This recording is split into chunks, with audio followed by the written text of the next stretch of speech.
welcome back to our series of interviews with Euro's fantastic members around the world. I'm really pleased to see you again, Anna Kavelj from EWR in Melbourne. I think this is the fourth time we've spoken, maybe slightly more. Who knows, in the time warp. I know, it is like a time warp. First of all, congratulations are in order. This is the 1-year anniversary of EWR. Yes. Single entity, right? Thank you very much. Yes, we have survived. We are 1 year old today. It's our birthday. We're not quite where we thought we were going to be a year ago, but we are here. So that's the main thing. We've survived. Yeah, I feel like I've run a lot of marathons in the last year, but no, we're all just so thrilled to be celebrating our 1 year birthday today. It's fantastic. Yeah. That is fantastic. I mean, and we were just saying before the recording, you know, this time a year ago, I can imagine how your year was planned out in terms of implementation and how it was, and then bang. Yeah, it's really interesting what your priorities become from, you know, growth, accelerated growth to survival, basically, and sort of cost control and management and you know, safety of your employees and all of that sort of stuff. Like, it's just, you know, your priorities just get completely rearranged. But we have managed to do quite a lot with the, you know, merged entity in the time. And I ran some numbers, and it's incredible how many people we've managed to actually help despite the borders being shut. It's quite brilliant, really. So it's really good. That is incredible. I mean, from that point of view, just kind of talk me through like the logistics of what's actually happening. I mean, can anyone come into Australia at all at the moment? No. Nobody? No. So basically the border is still shut, and you need a travel exemption to enter the country. And there's a few different categories, you know, diplomats, compassionate grounds, returning Australian citizens if you can get a flight. But obviously the one that's relevant for us is if you are skilled and critical to the recovery of the Australian economy. And the government's identified, I don't know, 7 industries which it deems to be critical, and skills that it also deems to be critical. So as long as you can fight your cause in your travel exemption application, then you will, you know, get your visa and get into the country. So it's actually quite, it's good. I mean, we're not getting the volume obviously that we would hope for, and we're dealing with a certain level or a certain kind of person. You're not getting very many of the kind of low level developmental roles. Go to Australia for 9 months. That's obviously not coming in, but it is really encouraging that at least the government recognises that inbound migration is really, really important for the Australian economy. Yeah. That is very forward thinking. It's interesting. I mean, we've talked again before about the parallels between Australia and Canada's doing a very similar thing. That's really fascinating. So from that point of view, it has kept things going. Has that meant that the kind of level of care, the level of compliance, all of that has just shot up? Yes, I would say so. So we are, you know, less volume, but higher level of care for the jobs that we do have, because people, you know, companies are like, my goodness, if we're relocating this person in a pandemic, we need to make sure our duty of care is taken care of, and therefore you guys are going to be there to help us and make sure it all goes as smoothly as possible. Yeah, so it's, in that respect, it's great that we have an opportunity to do what we do best, you know. Yeah, absolutely. I mean, it's very interesting. We're actually running some research at the moment, or we're about to, on that exact topic, because of course, you know, this is what we're hearing from members all over the world, that, you know, the corporations who are moving their people, their level of care just has gone through the roof in terms of being able to assure people. So tell me, the last time we spoke, I think you had just come out of a fairly lengthy lockdown in Victoria, right? I think it has the unfortunate title of being like the world's longest, toughest lockdown. Was it really? Was it? I think so.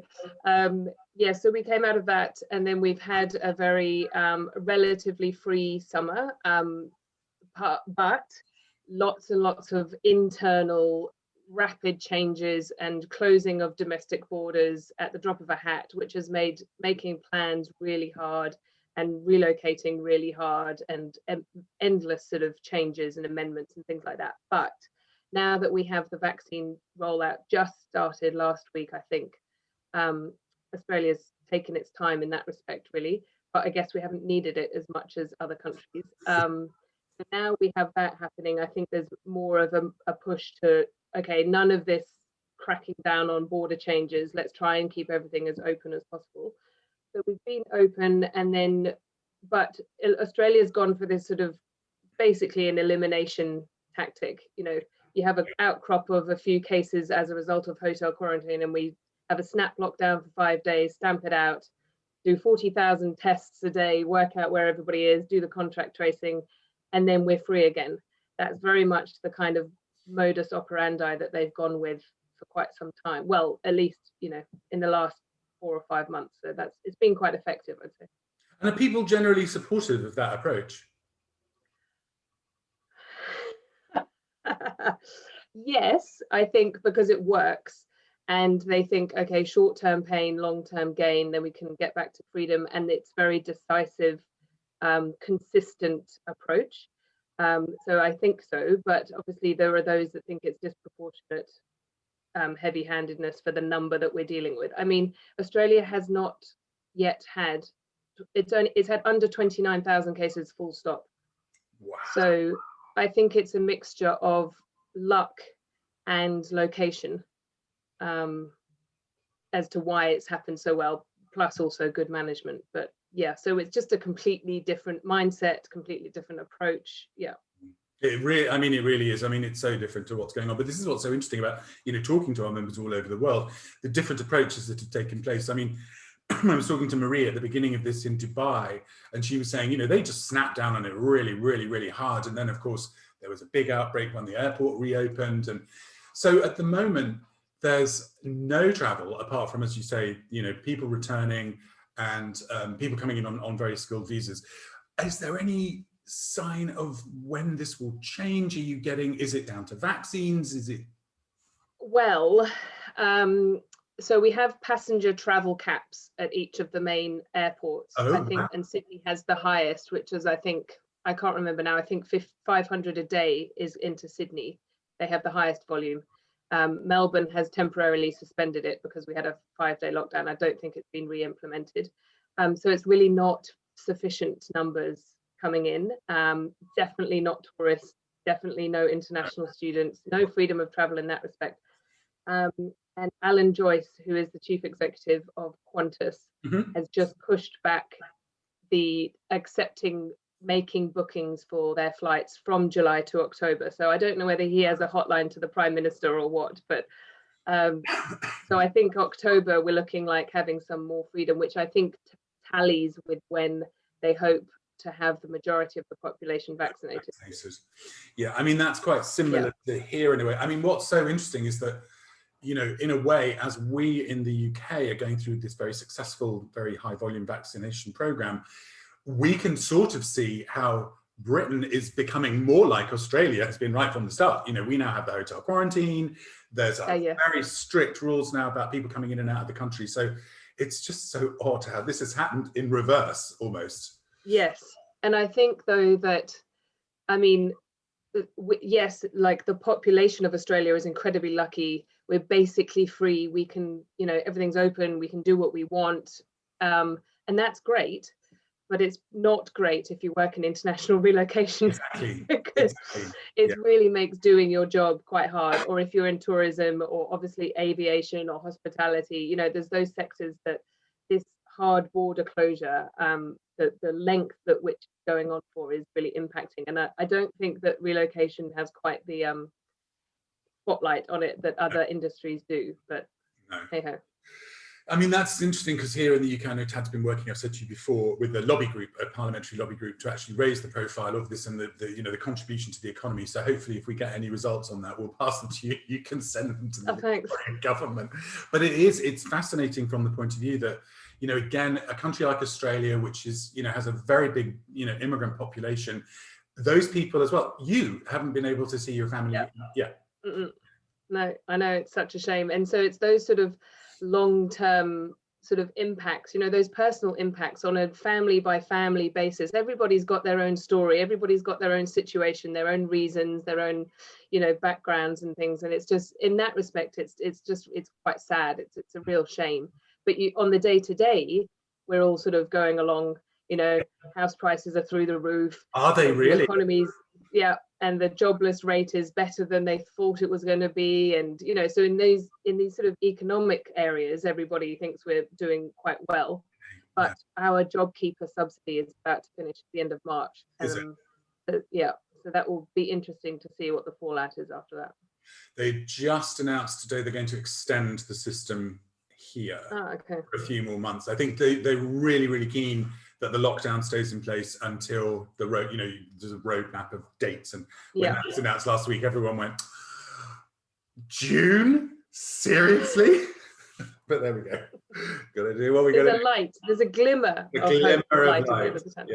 Yeah, it's extraordinary. But I mean, that's great. I mean, it's like I say, it's just so interesting to see the difference. I think one thing that is going to be very interesting is, given that, Australia's been very, economically successful is the wrong word, but, stable maybe throughout all of this, that when it does, when the whole notion of sort of international trade comes back, do you think it will be seized on as a marker of the economic health of the country?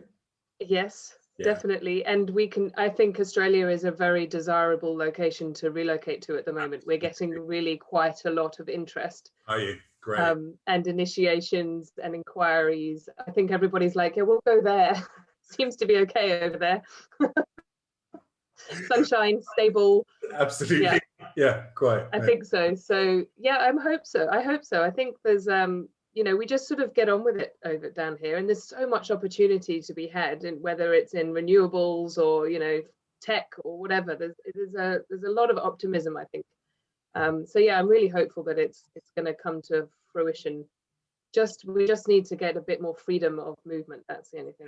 That's the key. I mean, that really is the key, but that's the key for all of us. And it's, that's what's so sort of, that's the long-term thing for all of us is, everybody in Europe wants to get together. We're all used to this being able to get together at least once a year, usually twice in America and in Europe. And, it's still going to be a while, but we're a year away from Seville. We very much hope. Who knows? We can only do what we can do, right? But I mean, absolutely. I think that there, you've had a much worse case than we have experienced here, but at the same time, maybe not having hard border closures has not been so bad. I don't know. It swings and roundabouts at the end of the day, isn't it? It is. And I mean, you've talked to your colleagues all over the world, and I mean, it very much depends. It's gone on a month-by-month basis for a lot of people. It's actually been relatively successful in the UK up until now. I think the hotel quarantine has definitely dampened things for the time being.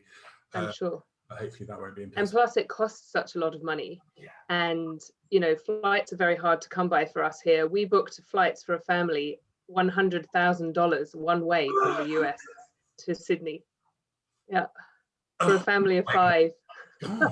That's what we're dealing with. Seriously? So you're not getting on an aeroplane if you can't, you don't afford have it. Major resources. That's extraordinary, really. And then I don't know, $5,000 or so for a family to do the quarantine in the hotel, and So it adds up. Extraordinary. Yeah, it really does. And what are you getting from it? It's not like you're in a fabulous villa on the Gold Coast, right? It's not. No, and maybe not even fresh air. I don't know. That's just doesn't bear thinking about. Liz, it's been fantastic here. I just want to say, so kids are back at school. Are you having to wear masks or anything like that? Again, state by state, it's different. The children are back at school. They were briefly not back at school when we had a 5-day lockdown, and that brought all of the trauma of 2020 rolling back very, very quickly, which I was a bit surprised. I thought I'd be slightly more cool than I actually was with the whole prospect of homeschooling again. Wow. I think it's because we were like, do we trust this is actually 5 days, or is this the start of something much bigger? But no, they're back at school, and I think the only masks, oh gosh, it changes all the time. I think it's masks on public transport, masks if you can't socially distance, if you're in the supermarket, etc. So they've been really heavy on the masks. Well, certainly in Victoria, for quite some time. Masks at the Australian Open. I don't know if you saw that. Oh yeah. Yeah. So I think it was a very much an opportunity for the Victorian government to try and showcase that a big event could happen and we could have an audience, and to try and maybe give a little bit of hope. But it was a very contentious topic amongst Melburnians, having 1,500 tennis players and their entourages turn up. Yeah, no, absolutely. I mean, given, again, you know, the sort of, because the last lockdown was caused by people not adhering to the hotel quarantine, right? So yeah. Yes, yeah, lapses in the yeah. So we just didn't want that to happen again. But I mean, it happened and they did it and everyone was happy. So I guess we a little glimpse of normality. It's cool. Exactly, it was fun. And it's always a pleasure. It really is such a pleasure to catch up with you. It's like, you know, I can feel the sunshine of Australia coming through. Oh, there you go. Positivity. So thank you so much. Listen, lovely to catch up. Let's catch up again in our summer, your winter. And oh God, we're all in different places still. And then hopefully we'll all be fine and we'll all be free and back to normal. Fingers crossed, huh? That'd be wonderful. Let's catch up sort of May, June. Wonderful. Wonderful. Thanks Lovely so much, to see you. Take care. Cheers. Bye. Thanks. Bye.